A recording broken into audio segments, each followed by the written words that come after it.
Hello friends, स्वागत है आपका आज के करंट अफेयर डिस्कशन में। चलिए डिस्कशन स्टार्ट करते हैं। हमारा पहला आर्टिकल है 78th मेंबर ऑफ पार्लियामेंट को सस्पेंड कर दिया गया। क्या हुआ था? कुछ दिन पहले पार्लियामेंट सिक्योरिटी ब्रीच हुआ था। दो लोग हैं वो पार्लियामेंट में घुस गए थे, विजिटर थे, वो पार्लियामेंट में घुस गए थे और उन्होंने तोड़फोड़ करी। ठीक है, इससे संबंध जो ये घटना हुई उसके बाद में मेंबर ऑफ पार्लियामेंट थे अपोजिशन की, उन्होंने अपना विरोध प्रदर्शन दर्ज करवाने के लिए वो पार्लियामेंट गए और हंगामा किया। तो हंगामा जो उग्र लेवल का था, इसलिए 78 जो मेंबर ऑफ पार्लियामेंट थी उनको सस्पेंड कर दिया गया। इससे पहले भी कुछ मेंबर ऑफ पार्लियामेंट को सस्पेंड कर दिया था, तो अब 92 मेंबर ऑफ पार्लियामेंट उनको सस्पेंड कर दिया गया है। तो देखो, विरोध प्रदर्शन है वो करना चाहिए और विरोध करना है वो सभी का अधिकार है। जो ओपोजिशन है वो अगर विरोध प्रदर्शन नहीं करेगी तो क्या होगा कि जो पार्लियामेंट है वो अच्छे से काम नहीं करेगी, और जो डेमोक्रेसी है उसका पिलर है उसमें ओपोजिशन का स्ट्रांग होना बहुत ज़रूरी है। अभी क्या हुआ है, जिस प्रकार से इन 78 प्लस कुछ पहले जो भी मेंबर ऑफ पार्लियामेंट थे उनको सस्पेंड किया गया था, टोटल 92 मेंबर ऑफ पार्लियामेंट को सस्पेंड कर दिया है। तो ये डेमोक्रेसी के लिए एक बहुत बुरा दिन माना जा सकता है, बिकॉज कि डेमोक्रेसी में जितना स्ट्रॉन्ग विपक्ष होगा उतना ही वो अच्छे से परफॉर्म कर पाएगी डेमोक्रेसी। नहीं तो क्या हुआ, अगर विपक्ष खत्म हो जाएगा तो वो अच्छे से काम नहीं करेगी। इसका रिजल्ट क्या होगा, अभी गवर्नमेंट है वो एक बिल लेके आने वाली, तो अगर अपोजिशन होगा ही नहीं तो उस बिल पर प्रॉपर डिस्कशन नहीं होगी, प्रॉपर डिबेट नहीं होगी, तो वो अच्छे से काम मतलब डिबेट, अगर उसमें कुछ कमियां भी हुई उस बिल में तो उसको देखने वाला ही कोई नहीं होगा, तो वो तो ईजिली पास हो जाएगा।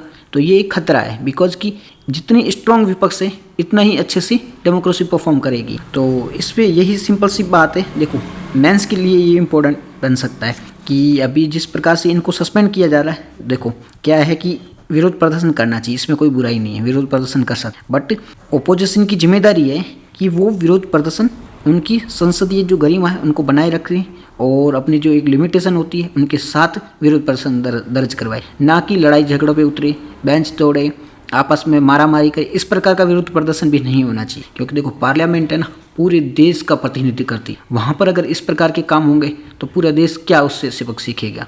ठीक है, तो इस प्रकार की घटना नहीं होनी चाहिए। और जिस प्रकार से जो सस्पेंड किया जा रहा है वो सस्पेंड भी गलत है, बिकॉज देखो क्या होता है कि अगर इस प्रकार की विरोध प्रदर्शन, तो इनको एक दो बार वार्निंग दी जा सकती है। वार्निंग के बाद भी कुछ किसी भी हालत में सस्पेंशन सही नहीं है, बिकॉज कि अगर सारे अपोजिशन को सस्पेंड कर दिया गया तो डिबेट कौन करेगा, डिस्कस करेगा कौन। तो इसके लिए विपक्ष स्ट्रांग होना बहुत ज़रूरी है। और फाइनल इसके कंक्लूजन में भी आप लिख सकते हो कि पार्लियामेंट के लिए ये सब जो लोकतंत्र है हमारा, उसके लिए बहुत घातक सिद्ध हो सकता है। अगर इस प्रकार से विपक्ष को कमज़ोर किया जाएगा तो विपक्ष का मजबूत रहना अत्यंत आवश्यक है। और संसद में इस प्रकार की विपक्ष द्वारा भी लापरवाही बरतना और इस प्रकार का हुड़दंग मचाना ये भी सही नहीं है। विपक्ष को भी अपनी जिम्मेदारी को समझना होगा और सरकार की कमियां हैं उनको उजागर करना होगा। अपना विरोध प्रदर्शन है वो शांतिपूर्ण तरीका से दर्ज करवा सकते हैं, डिबेट डिस्कशन के माध्यम से भी अपना विरोध प्रदर्शन दर्ज करवा सकते हैं। और इन सब को देखते हुए आप इस कुछ पॉइंट देख के लिख सकते हो। ठीक है, तो चलते हैं अपने सेकेंड आर्टिकल की। हमारा दूसरा आर्टिकल है वो है logistic ease across different state. एक लीड्स इसकी रिपोर्ट आई है, लीड्स रिपोर्ट आई है जो किसने निकाली है, कॉमर्स मिनिस्ट्री ने निकाली। इसके बारे में जान लेते हैं। देखो अभी क्या हुआ, न्यूज़ में क्यों है कि कॉमर्स मिनिस्ट्री ने अपनी लीड्स रिपोर्ट रिलीज़ की है 2023। लीड्स रिपोर्ट 2023 कॉमर्स मिनिस्ट्री ने रिलीज़ की है, तो इसके बारे में जान लेते हैं। तो इस रिपोर्ट की बारे में बात करें तो इस रिपोर्ट को रिलीज़ कौन करता है, तो कॉमर्स मिनिस्ट्री द्वारा इस रिपोर्ट को रिलीज़ किया जाता है। कौन रिलीज़ करता है, कॉमर्स मिनिस्ट्री इस रिपोर्ट को रिलीज़ करती है। ये अभी जो आई है 2023 की, ये 5th एडिशन है। इससे पहले 4 ऑलरेडी आ चुकी है, ये 5वां एडिशन है। ठीक है, 5वां एडिशन है। अब इसमें लॉजिस्टिक परफॉर्मेंस में जो इम्प्रूवमेंट है वो देखा गया है।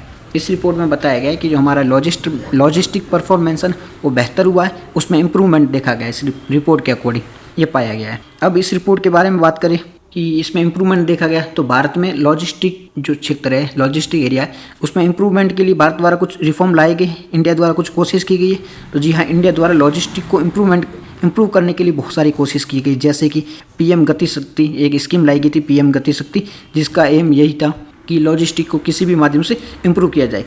साथ ही साथ में लॉजिस्टिक बैंक, डाटा बैंक भी बनाया गया है, जिससे लॉजिस्टिक एरिया को पूरा डेटा को कलेक्ट किया जाए और किस प्रकार से इसको बेहतर बनाया जाए, इस प्रकार की कोशिश की जाए। साथ ही साथ में एक यूलिप स्कीम लाई गई है, यूलिप स्कीम है, वो भी लॉजिस्टिक बेहतर बनाने के लिए कोशिश कर रही है।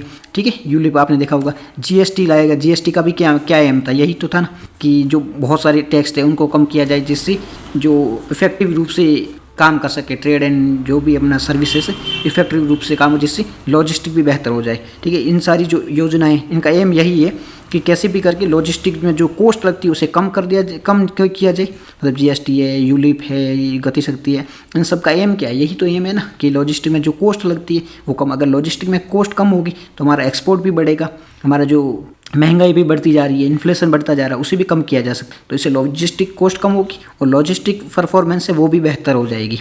ठीक है, ये पूरा इन सारी जो स्कीम है इनका यही एम है। और अभी जो इस स्कीम की बात करें, इसमें 23 state plus UTs, union territory और स्टेट, इस लॉजिस्टिक जो अपनी पॉलिसी यानी लिस्ट है ना, देखो मतलब अभी क्या हुई है, लॉजिस्टिक रिपोर्ट आई है और इस रिपोर्ट में हमारे 23 राज्य प्लस यूनियन टेरिटरी, केंद्र शासित प्रदेश, इनको शामिल किया गया और इनकी जो लॉजिस्टिक एरिया में जो इनके द्वारा काम किए गए, इनका परफॉर्मेंस की जांच करने के बाद में इनको नंबर दिए गए, कौन सा रैंक दी गई है, कौन से राज्य ने अच्छा काम किया है, इस सब के बारे में इनको रैंक दी गई है। ठीक है, और 23 तो राज्यों द्वारा, और जो 23 राज्य है इन्होंने अपने 23 राज्य और यूनियन टेरिटरीज द्वारा अपने अपने राज्यों में या अपने अपने यूनियन टेरिटरीज में लॉजिस्टिक पॉलिसी भी बनाई है। जो नेशनल लॉजिस्टिक पॉलिसी है उसके अकॉर्डिंग स्टेट या यूनियन टेरिटरीज लॉजिस्टिक पॉलिसी भी बनाई गई इन 23 राज्यों द्वारा। ठीक है, 23 राज्य और केंद्र शासित प्रदेश। ठीक है, और 16 राज्य तो ऐसे हैं जिन्होंने लॉजिस्टिक को इंडस्ट्री का दर्जा दिया। देखो अलग अलग प्रकार की इंडस्ट्री होती है। ठीक है, उस इंडस्ट्री में लॉजिस्टिक इंडस्ट्री को भी 16 राज्य ने तो लॉजिस्टिक क्षेत्र को भी इंडस्ट्री का दर्जा दिया, तो इंपॉर्टेंस इसकी बहुत ज़्यादा बढ़ जाती है। ठीक है, अब लीड्स स्कीम के बारे में बात कर लेते हैं कि जो लीड्स स्कीम है जिसकी full form logistic is across different states, ये लीड्स है। लीड्स अपने जो रिपोर्ट आई इसकी बात करें तो लीड्स रिपोर्ट 2023 इसकी बात करें तो सबसे पहले इसे स्टार्ट किया गया था, लीड्स रिपोर्ट को वो किया गया था 2018 में, 2018 में इसे स्टार्ट किया गया था। और अभी ये कौन सी रिपोर्ट आई है 2023 में, मतलब 2018 में स्टार्ट किया गया था, अभी आई है 2023 की रिपोर्ट आई। ये एनुअली रिपोर्ट जारी की थी, हर वर्ष में एक बार जारी की जाती, तो एनुअली रिपोर्ट है। ठीक है, 2018 में स्टार्ट की गई थी, एनुअल रिपोर्ट है, अभी आई 2023 की रिपोर्ट आई है। इसमें राज्य भी शामिल है और केंद्र शासित प्रदेश है वो भी शामिल है। और इसमें किस किस चीज़ों की मेजरमेंट किया जाता है, तो कोई भी रिपोर्ट जारी की जाती है तो कुछ जो फैक्टर होगा उनको देख के रैंक की जाती है। तो मेजरमेंट की बात करें तो इसमें परफॉर्मेंस और असेसमेंट, मतलब पहले असेसमेंट किया जाएगा उसका, फिर परसेप्शन कैसा है, दो चीज़ों को फोकस किया जाता है। पहले तो असेसमेंट देखा जाएगा कि इसने किस किस क्षेत्र में कैसा असेसमेंट किया है वो देखा जाएगा। उसके बाद में इसने इसके बारे में परसेप्शन किया है। ठीक है, इन दो चीज़ों पर फोकस करके इसमें रैंक की दी जाएगी। तो अब असेसमेंट की बात करें तो असेसमेंट में क्या किस किस चीज़ों को देखा जाएगा, तो असेसमेंट में तो लॉजिस्टिक कोई भी राज्य है उसके द्वारा लॉजिस्टिक सपोर्ट कैसा दिया जाता है, ठीक है, इसको फोकस किया जाएगा। साथ ही साथ में इकोसिस्टम किस प्रकार का बनाया गया, वहाँ उस राज्य में इकोसिस्टम किस प्रकार का बनाया गया, इस पर फोकस किया जाएगा। तो ये तो है असेसमेंट। अब परसेप्शन में क्या देखा जाएगा, परसेप्शन में देखा जाएगा लॉजिस्टिक इंफ्रास्ट्रक्चर कैसा उस राज्य या यूनियन टेरिटरीज में, ये देखा जाएगा। साथ ही साथ में लॉजिस्टिक सर्विस कैसी है उस राज्य या यूनियन टेरिटरी में, ये भी देखा जाएगा। साथ ही साथ में लॉजिस्टिक से रिलेटेड रेगुलेटरी एनवायरनमेंट कैसा है, इन सब चीज़ों पे फोकस किया जाएगा। किस किस पे फोकस कीजिएगा कि किसी राज्य का परफॉर्मेंस कैसा है, इसका दो आधार पे पता चला जाएगा। पहले तो असेसमेंट देखा जाएगा और फिर परसेप्शन देखा जाएगा। असेसमेंट में उस लॉजिस्टिक्स सपोर्ट कैसा दिया जा रहा है, वहाँ पे इकोसिस्टम कैसा है।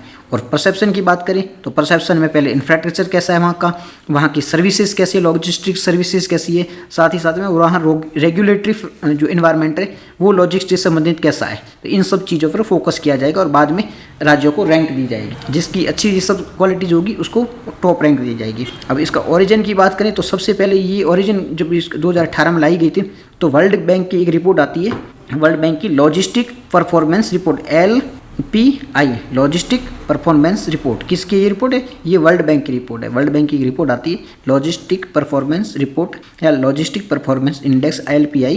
इसके आधार पर इस रिपोर्ट को शुरू किया गया था। जो बेस बना था वो logistic performance index, world bank की एक रिपोर्ट है, वो इसका बेस बना था।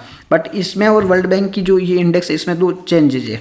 एक चेंज क्या है, वर्ल्ड बैंक का जो ये लॉजिस्टिक परफॉर्मेंस इंडेक्स है ना, इस पे फोकस ओनली परसेप्शन पे किया जाता है कि वहाँ पे परसेप्शन क्या है, उस पर फोकस किया जाता है। बट जो लीड्स जो इंडेक्स रिपोर्ट है, इसमें क्या फोकस किया जाता है, इसमें परसेप्शन भी फोकस किया जाता है, साथ में इसका ऑब्जेक्टिव क्या है, ठीक है। एक तो परसेप्शन फोकस किया जाता है, ऑब्जेक्टिव या इसे कह सकते हैं असेसमेंट पे भी फोकस किया जाता है। लीड्स में असेसमेंट और परसेप्शन दोनों पे फोकस किया जाता है, जबकि बात करते हैं एलपीआई की जो वर्ल्ड बैंक की, उस पर ओनली परसेप्शन पे फोकस किया जाता है। चीज़ समझ में आ गई आपको।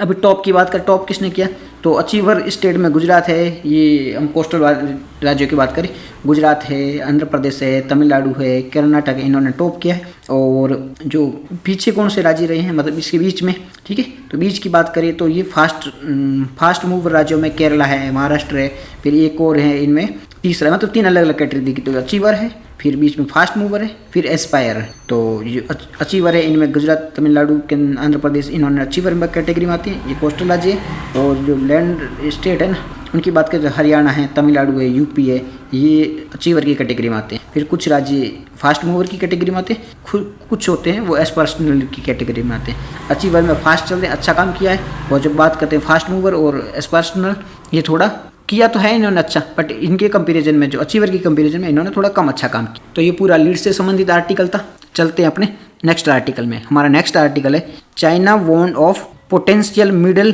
Technology trap. ये आर्टिकल क्या है और क्या कहता है, चाइना की एक थिंक टैंक है, एक ऑफिसर है, उन्होंने कहा है कि चाइना है कहीं मिडिल टेक्नोलॉजी ट्रैप में फंस कर ना रह जाए। अब मिडिल टेक्नोलॉजी ट्रैप क्या होता है, आपने मिडिल इनकम ट्रैप सुना होगा। मिडिल इनकम मतलब कुछ हद तक बढ़ रही है, फिर बाद में जाके वो इनकम बढ़ना खत्म हो जाएगी।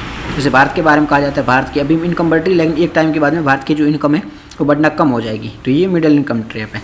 ऐसी जो ये अपना क्या मिडिल टेक्नोलॉजी ट्रैप है, इसमें क्या है, इनके जो भी थिंक टैंक है, इनका कहना है कि चाइना है ना, वो अच्छे से ग्रो किया है, टेक्नोलॉजी का यूज़ करके अच्छे से ग्रो हुआ। बट ग्रो हुआ इसका रीज़न ये है कि जो डेवलप कंट्री है, लाइक यूएसए है, यूके, बहुत सारी जो डेवलप कंट्री है, इन्होंने अपना जो ज़्यादातर काम है ना, वो आउटसोर्सिंग के लिए चाइना को दिया था। बिकॉज चाइना में लेबर सस्ती है, चाइना में जो कॉस्ट आती है ना, जो बनाने की कॉस्ट आती है, मैन्युफैक्चरिंग कॉस्ट, वो कम आती है, ठीक है। मैन्युफैक्चरिंग कॉस्ट कम आती है, ठीक है ना, तो इसका ये फ़ायदा चाइना को मिला कि वहाँ पे कॉस्ट है, वो कॉस्ट एडवांटेज चाइना को मिला कि बनाने की कॉस्ट कम आएगी। तो ये सारे जो देश है डेवलप कंट्री, इन्होंने आउटसोर्सिंग के लिए अपना सामान चाइना को दे दिया। तो चाइना ने क्या किया, चाइना पर बहुत सारे जो मतलब देखो चीज़ें आएगी बनाने के लिए, तो रोज़गार मिलेगा उसको, चाइना को टेक्नोलॉजी मिलेगी, पैसे मिलेंगे। तो एक हद तक तो चाइना है वो बूस्ट कर गया, ठीक है, क्योंकि डेवलप कंट्री वहाँ पे आउटसोर्स करवा रही थी। बट अब धीरे धीरे है ना, वो कहीं दूसरी कंट्री को अगर आउटसोर्सिंग के लिए देगी, वो अपना चेंज करेगी डायरेक्शन। तो अब चाइना के पास खुद की तो कोई टेक्नोलॉजी थी नहीं, चाइना दूसरी टेक्नोलॉजी पर डिपेंडेंट था, ठीक है। या तो वो दूसरी टेक्नोलॉजी कॉपी करता था या सस्ती तरीके से बनाता था, पर चाइना की खुद की ओरिजिनल तो कोई टेक्नोलॉजी थी नहीं। ज़्यादातर टेक्नोलॉजी यूएस, यूके वगैरह के डेवलप कंट्री के पास थी। तो इस मामले में कहा जाता है कि चाइना एक टाइम के बाद में वो इस ट्रैप में फंस के रह जाएगा। चाइना की टेक्नोलॉजी है वो बहुत पुरानी हो जाएगी और चाइना ओनली आउटसोर्सिंग कंट्री बन के रह जाएगा और वो आगे बढ़ नहीं पाए, ठीक है। ये पूरा कहा जाता है मिडिल टेक्नोलॉजी ट्रैप के बारे में। तो अगर इससे चाइना को आगे बढ़ना है, या कोई भी डेवलपिंग कंट्री है, उसको इस जो मिडिल टेक्नोलॉजी ट्रैप है, इससे आगे बढ़ना है तो क्या करना होगा। तो इससे आगे बढ़ना है तो उसको अपने ह्यूमन डेवलपमेंट जो होता है उस पर फोकस करना पड़ेगा, साथ ही डेमोग्राफी डिविडेंड है उस पर फोकस करना पड़ेगा, टेक्नोलॉजी पे फोकस करना पड़ेगा, खुद की टेक्नोलॉजी बनानी पड़ेगी, रिसर्च एंड डेवलपमेंट पर फोकस करना होगा, इससे रिलेटेड इन्वेस्टमेंट करनी होगी, ठीक है। इन सब चीज़ों पे फोकस करके ही वो मिडिल टेक्नोलॉजी ट्रैप से आगे निकल सकते हैं, ठीक है। तो ये पूरा आर्टिकल था इससे संबंधित। चलते हैं अपने नेक्स्ट आर्टिकल की। हमारा नेक्स्ट आर्टिकल है वो है काशी तमिल संगम का दूसरा edition, second edition of Kashi Tamil Sangam, ठीक है। इसके बारे में देख लेते हैं। तो अभी क्या हुआ, प्रधानमंत्री जो नरेंद्र मोदी जी, उन्होंने वाराणसी में सेकंड काशी तमिल संगम का इनोग्रेट किया है। तो ये सेकंड तमिल काशी संगम ये क्या है, तो देखो हम बात करते हैं काशी, जिसे वाराणसी भी कहा जाता है, और दूसरी बात करते हैं तमिल। इन दोनों के मध्य कई सारी सिमिलरिटीज़ हैं। कैसे, ये दोनों आपस में हिस्टोरिकल बॉन्ड शेयर करते हैं। कहीं आपको तमिलियन है वो काशी में देखने पर मिल जाएंगे, और कोई बनारसी है वो आपको तमिल में देखने को मिल जाएंगे। क्यों, क्योंकि ये कहा जाता है कि दोनों के मध्य में हिस्टोरिकल बॉन्ड है। कि हिस्ट्री जब बात करी जाती है, कई जो तमिल के राजा थे वो यहाँ पे गए थे काशी में, फिर वो मूर्ति लेके आ रहे थे, फिर जो काशी मंदिर, ऐसी अलग अलग स्टोरियाँ सुनाई जाती है, ठीक है। स्टोरी पे फोकस करना नहीं अपने को ये जानता है कि इनके मध्य काफ़ी हिस्टोरिक बॉन्ड है, अच्छा, ठीक है। काशी विश्वनाथ, कई सारे तमिल है वो अगर काशी नहीं आ पाते तो वहाँ पे तमिल में ही तमिलनाडु में ही काशी विश्वनाथ जी का टेम्पल है, वो वहाँ जाके अपनी आराधना कर लेते हैं। ठीक है, तो ये भी तो इनके मध्य स्ट्रॉन्ग बॉन्ड है। आपने कांचीपुरम और बनारसी साड़ियों के बारे में देखा होगा, इनका भी एक्सचेंज होता है। तो आप इन सारी फैक्टर से कह सकते हो इन दोनों के मध्य काफ़ी अच्छा स्ट्रॉन्ग बॉन्ड था, हिस्टोरिकली काफ़ी स्ट्रॉन्ग बॉन्ड था।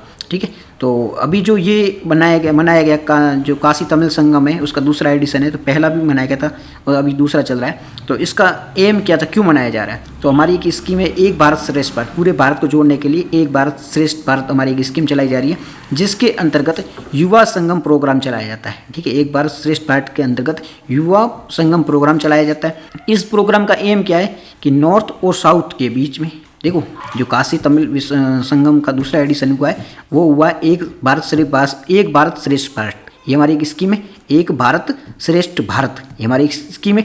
इस स्कीम के तहत एक और प्रोग्राम चलाया जाता है जिसे युवा संगम प्रोग्राम कहा जाता है। इस युवा संगम प्रोग्राम के तहत ही ये काशी तमिल संगम प्रोग्राम चला है। पहला है एक भारत श्रेष्ठ भारत, इसके अंतर्गत चलता है युवा संगम, और युवा संगम के अंतर्गत ये काशी तमिल संगम। ठीक है, अब जो काशी तमिल संगम इसकी बात करें तो इसका एम है नॉर्थ और साउथ के बीच में जो सदियों से चले आ रहे हैं हिस्टोरिकल और सिविलाइजेशनल कनेक्शन है, इनको दर्शाने के लिए ये प्रोग्राम या ये संगम किया गया है। क्यों किया गया? नॉर्थ और साउथ के बीच में सदियों से हिस्टोरिकल और सिविलाइजेशन कनेक्शन चले आ रहे हैं, और इन जो ये कनेक्शन है इनको दर्शाने के लिए इस प्रकार के प्रोग्राम किए जाते हैं, जिसके तहत काशी तमिल संगम भी किया गया था। ठीक है, काशी और तमिलनाडु के बीच सदियों से इनका ग्लोरीफाइड इतिहास है, सदियों से इनके बीच में कनेक्शन है, पीपल टू पीपल टाइज है। ये दोनों ही ज्ञान के भंडार है, दोनों जगह में ज्ञान के भंडार है। जो कांचीचोलपुरम वगैरह आपने सुना ही होगा, यहाँ वाराणसी है, ये ज्ञान के भंडार इनको कहा जाता है। पीपल टू पीपल बॉन्ड भी अच्छा शेयर करते हैं एक दूसरे के साथ में। तो ये पूरा प्रोग्राम इसीलिए चलाया गया। अब इसमें नोडल मिनिस्ट्री है, वो एजुकेशनल मिनिस्ट्री, अब टूरिज्म मिनिस्ट्री नहीं है। ये देख के आप कंफ्यूज हो सकते हो इसमें नोडल मिनिस्ट्री कौन सी हो, तो टूरिज्म मिनिस्ट्री हो सकती है। तो नहीं, टूरिज्म मिनिस्ट्री नहीं है, वो है एजुकेशनल मिनिस्ट्री है, वो है नोडल मिनिस्ट्री है। इसके अलावा इस जो एजुकेशनल मिनिस्ट्री है इसने 3 अन्य मिनिस्ट्री है उनके साथ में कोलैब, इस एजुकेशन मिनिस्ट्री ने 3 और मिनिस्ट्री के साथ में कोलैब किया है। 3 कौन सी ministry? Cultural ministry, railway ministry, tourism ministry, इन सब मिनिस्ट्री के साथ में कुछ और एजेंसी से जिनके साथ में कोलैब किया है और ये प्रोग्राम चलाया है। ठीक है, इसे इम्प्लीमेंट कौन करेगा? इसे इम्प्लीमेंट करेगा IIT मद्रास और बनारस हिंदू यूनिवर्सिटी है, वो दोनों मिलकर इसे इम्प्लीमेंट करने का काम करेगी। और इसमें क्या क्या किया जाएगा? डांस है, योगा है, हमारा लिटरेचर है उसे देखा जाएगा, ड्रामा किया जाएगा, म्यूजिकल जो प्रोग्राम वो चलाए जाएंगे, तो कई सारे प्रोग्राम किए जाएंगे। ठीक है, इसका इंपॉर्टेंस क्या, सिग्निफिकेंस क्या है, महत्व क्या है? महत्व की बात करें तो हमने एक पॉलिसी चलाई थी, हमारी एक पॉलिसी आई थी नेशनल एजुकेशन पॉलिसी, जो 2020 में आई थी। नेशनल एजुकेशन पॉलिसी में बताया गया था कि हमारे जो इंडियन नॉलेज है ना, जो प्राचीन काल से चली आ रही है हमारी इंडियन नॉलेज, उसको जो अभी मॉडर्न नॉलेज है उसके साथ में लिंक करना है। हमारी प्राचीन काल से चली आ रही है इंडियन नॉलेज, उसको मॉडर्न नॉलेज के साथ में लिंक अप करना है, और इसीलिए इस प्रकार के प्रोग्राम किए जा रहे हैं। फर्स्ट फेज 2022 में हुआ था, ये सेकंड एडिशन है। ठीक है, और कनेक्शन के बारे में हमने देख लिया क्या क्या कनेक्शन है, तो ये पूरा आर्टिकल इससे संबंधित था। चलते अपने नेक्स्ट आर्टिकल की ओर। हमारा नेक्स्ट आर्टिकल है वो अभी क्या हुआ है, ये जो लीबिया है ना, यहाँ से यूरोपियन कंट्री में जाते हैं लोग, माइग्रेट करके जाते हैं। ठीक है, ये बहुत बड़ा माइग्रेशन का जोन है, वे है, रास्ता है। तो अभी क्या हुआ, जब एक वेसल जा रहा था तो वो गिर गया समंदर में, और 60 जो माइग्रेंट पर्सन थे, इमिग्रेट माइग्रेंट थे, जो इलीगली रूप से माइग्रेंट कर रहे थे, उनकी डेथ हो गई। ये किसने बताया है? ये माइग्रेशन रिपोर्ट आती है, इंटरनेशनल माइग्रेशन एक ऑर्गेनाइजेशन द्वारा रिपोर्ट दी जाती है, उसके अकॉर्डिंग कहा गया है। और उन्होंने रिपोर्ट दी UN को, और UN ने ऐसा कहा है कि 60 जो माइग्रेंट्स पर्सन है उनकी जान चली गई। ठीक है, तो ये कौन सा रूट है इसके बारे में देख लेते हैं। लीबिया की लोकेशन देख लेते हैं। चलो एक बार लीबिया की लोकेशन देखो। देखो ये लीबिया है, ये कहाँ है? अफ्रीकन है, ये नॉर्थ अफ्रीका में। ठीक है, यहाँ पूरा डेजर्टिक रीजन है, इसीलिए तो माइग्रेट कर जाते हैं, क्योंकि यहाँ पे इकोनॉमी बहुत कंडीशन खराब है, ऑयल ज़्यादा पाया जाता है यहाँ पर। तो ये लीबिया है। इसकी जो नेबर कंट्री, एक बार बॉर्डर कंट्री है वो देखो, तो इधर है मेडिटेरियन सी है, इधर ट्यूनिसिया है, ये देख लो ट्यूनिसिया, इधर ये अल्जीरिया है, ये नाइजर है, ये चैड है, ये इजिप्ट है। ये इनकी बॉर्डर कंट्री। किस किस के साथ में लीबिया बॉर्डर शेयर करता है? तो इजिप्ट के साथ में, चैड के साथ में, नाइजर के साथ में देख लिया, फिर अल्जीरिया, ये ट्यूनिसिया, इनके साथ में इस बॉर्डर शेयर करता है। ये मेडिटेरियन सी है, इनके साथ में बॉर्डर शेयर करता है। सारा डेजर्टिक रीजन है, यहाँ पर सहारा जो है ना, सारा डेजर्ट है। इसकी इंपॉर्टेंट सिटी है वो है त्रिपोली, और त्रिपोली इसकी कैपिटल भी है। यहाँ पर ऑयल के बहुत बड़े रिजर्व हैं। ऑयल के लिए USA वगैरह के बीच में तनाव भी चला था, आपने सुना हो तो पहले। ठीक है। और ये नॉर्थ अमेरिका में है, सॉरी नॉर्थ अफ्रीका में, ये भी देख रहा, कैपिटल भी देख ली। अब एक बार हम देख लेते हैं इंटरनेशनल ऑर्गेनाइजेशन फॉर माइग्रेशन, इसके बारे में देख लेते हैं, IOM के बारे में, इंटरनेशनल ऑर्गेनाइजेशन फॉर माइग्रेशन। इसके बारे में बात करें तो ये एक इंटर गवर्नमेंटल ऑर्गेनाइजेशन है। तो IOM जिसकी हम बात कर रहे थे, ये एक इंटर गवर्नमेंटल ऑर्गेनाइजेशन है, ठीक है। इंटर गवर्नमेंटल मीन्स क्या होता है कि गवर्नमेंट के साथ में मिलकर कार्य करती है, गवर्नमेंट के द्वारा ये ऑर्गेनाइजेशन बनाई गई है, तो ये एक इंटर गवर्नमेंटल ऑर्गेनाइजेशन है, ठीक है। और ये काम करती क्या ओनली गवर्नमेंट के साथ ही मिलकर काम करती, तो नहीं, गवर्नमेंट है, सिविल सोसाइटी है, नॉन गवर्नमेंटल ऑर्गेनाइजेशन है, उनके सबके साथ में मिलकर ये काम करती है। काम क्या करती है, ये काम करती है माइग्रेशन को रोकना, जो इलीगल माइग्रेशन होती है उनको रोकना, फोर्सफुली जो माइग्रेशन होता है उनको रोकना, और जो माइग्रेंट पर्सन है उनके लिए डेवलपमेंट करना, उनके लिए माइग्रेशन को रेगुलेट करना, ठीक है, जो डेथ वगैरह होती है उससे कंट्रोल करना, इन सब के बारे में काम करती है। स्थापना कब हुई थी इसकी, इस्टेब्लिश हुआ था 1951 में इस्टेब्लिश हुआ था, ठीक है। टोटल मेंबर कितने हैं इसके, टोटल मेंबर है 175 कंट्रीज के मेंबर है, 8 ऑब्जर्वर स्टेट है। तो ये पूरा आर्टिकल था, इससे संबंधित। चलते हैं अपने नेक्स्ट आर्टिकल की। हमारा नेक्स्ट आर्टिकल है वो है Siberian tiger in India after 12 year, 12 साल बाद में भारत में साइबेरियन टाइगर है उसे लाया गया है। न्यूज़ में क्यों है, हाल ही में 2 साइबेरियन जो टाइगर है जिसका नाम है लारा और अकामास, इनको भारत में लाया गया। भारत में कहाँ लाया गया, तो दार्जिलिंग दार्जिलिंग में एक हिमालयन जूलॉजिकल पार्क है, वहाँ पर इसे लाया गया है। बदले में 2 जो रेड पांडा है वो वापस साइप्रस को दिए गए हैं। तो एक बार साइप्रस की लोकेशन देख लेते हैं। न्यूज़ में हमने देख ली है कि 2 साइबेरियन जो टाइगर है उनको भारत लाया गया है, और बदले में क्या दिया गया, बदले में 2 रेड पांडा दिया गया। भारत में कहाँ लाया गया, तो एक जूलॉजिकल पार्क है वहाँ लाया गया था, ठीक है, बदले में 2 रेड पांडा दिए गए, ठीक है। साइप्रस की लोकेशन की बात करें, ये मेडिटेरियन सी है, ठीक है, इधर ये टर्की है, इधर सीरिया, इधर इजराइल, ये मेडिटेरियन सी है, यहाँ पर ये साइप्रस कंट्री, देखो छोटा सा देश है, ये साइप्रस है, ठीक है, काफ़ी इंपॉर्टेंट कंट्री, काफ़ी सुंदर कंट्री, घूमने जा सकते हो आप भी। तो ये साइप्रस है। अब इसकी लोकेशन देख ली हमने। एक बार इस साइबेरियन टाइगर्स की बात कर लेते हैं। साइबेरियन टाइगर की बात करें, इसका साइंटिफिक नाम है पैंथरा टिग्रिस इसका साइंटिफिक नाम है, और इसे अमूर टाइगर भी कहा जाता है, ठीक है, इसे अमूर टाइगर के नाम भी इसे भी जाना जाता है, ठीक है। इसकी IUCN कैटेगरी की बात करें तो IUCN में ये इंडेंजर्ड में आता है, ठीक है, और IUCN में किस लिस्ट में आता है, तो IUCN की इंडेंजर्ड कैटेगरी में आता है। और कोल्ड जो क्लाइमेटिक रीजन होता है, जैसे नॉर्दर्न चाइना रीजन है, रसिया का जो रीजन है, जो वहाँ पे कोल्ड ज़्यादा, ठंडी ज़्यादा रहती है, तो वहाँ पर ये पाया जाता है। और अब एक बार रेड पांडा की बात कर लेते हैं, तो रेड पांडा IUCN की ये भी इंडेंजर्ड कैटेगरी में, जिस ये टाइग्रिस साइबेरियन टाइग्रिस IUCN की endangered category, red panda IUCN की ये भी इंडेंजर्ड में। ये वाइल्ड लाइफ, रेड पांडा की वाइल्ड लाइफ कैटेगरी बात करें तो वाइल्ड लाइफ प्रोटेक्शन एक्ट के तहत शेड्यूल 1 में आता है ये रेड पांडा, और साइट्स की जो अपेंडिक्स है उसमें भी 1 में आता है। और ये रेड पांडा कहाँ पाया जाता है, ये पूर्वी जो ईस्टर्न हिमालय रीजन है वहाँ पाया जाता है, जैसे सिक्किम है, अरुणाचल प्रदेश है, वेस्ट बंगाल है, यहाँ पर ये पाया जाता है। और सिक्किम का तो ये स्टेट एनिमल भी है, रेड पांडा है और सिक्किम का स्टेट एनिमल है, ठीक है।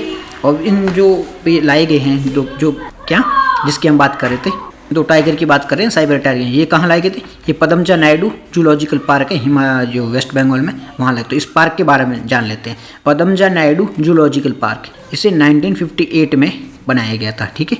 ये ऊंचाई पर स्थित जो हाई एल्टीट्यूड पे पाया जाने वाला सबसे बड़ा जूलॉजिकल पार्क है, ठीक है। और ये कहाँ लोकेटेड है, ये लोकेटेड है वेस्ट बंगाल में, दार्जिलिंग में ये लोकेटेड है, ठीक है। लोकेशन देख ली। यहाँ पर क्या क्या कौन कौन से जो पाए तो बहुत सारे जाते थे, बट रेड पांडा है, ब्लू शिप है, स्नो लेपर्ड है, इन सबको प्रोटेक्शन के लिए काफ़ी फेमस है, बिकॉज कि इनका प्रोटेक्शन किया गया था। इस जो जूलॉजिकल पार्क है यहाँ पर इनको प्रोटेक्ट किया गया था, रेड पांडा को, ब्लू शिप को, स्नो लेपर्ड इसके लिए। और central zoo authority of India है ना, इसने टॉप स्थान पर रखा था, तो ये रैंक निकालता तो इसमें इसको टॉप स्थान पर रखा था। तो एक बार central zoo authority of India के बारे में भी जान लेते हैं। Central zoo authority of India है, ये एक स्टैच्यूटरी बॉडी है, इसे बनाया गया था 1992 में बनाया गया था। स्टैच्यूटरी बॉडी कौन से एक्ट के तहत बनी थी, तो एक्ट के तहत बनेगी wild life protection act. Central zoo authority of India है वो वाइल्ड लाइफ प्रोटेक्शन एक्ट के तहत बनी थी। कब बनी थी, 1992 में बनी थी। और स्टैच्यूटरी बॉडी ये याद रखना, ठीक है, पूछा जाता है। Central zoo authority statutory body means ये एक्ट के द्वारा बनी थी। कौन से एक्ट के तहत बनी थी, तो वाइल्ड लाइफ प्रोटेक्शन एक्ट के तहत बनी थी। कब बनी थी, 1992 में बनी थी। और इसे ये चीज़ याद रखना कौन सी मिनिस्ट्री के तहत आती है, तो ये मिनिस्ट्री के तहत आती है, एनवायरनमेंट मिनिस्ट्री है उसके तहत ही आती है, ठीक है। एनवायरनमेंट मिनिस्ट्री द्वारा इसे ऐड किया जाता है। तो ये पूरा आर्टिकल इससे संबंधित था। तो आज की डिस्कशन में इतना ही है। Thank you very much for discuss. तो आज की डिस्कशन में इतना ही था। Thank you very much for discuss.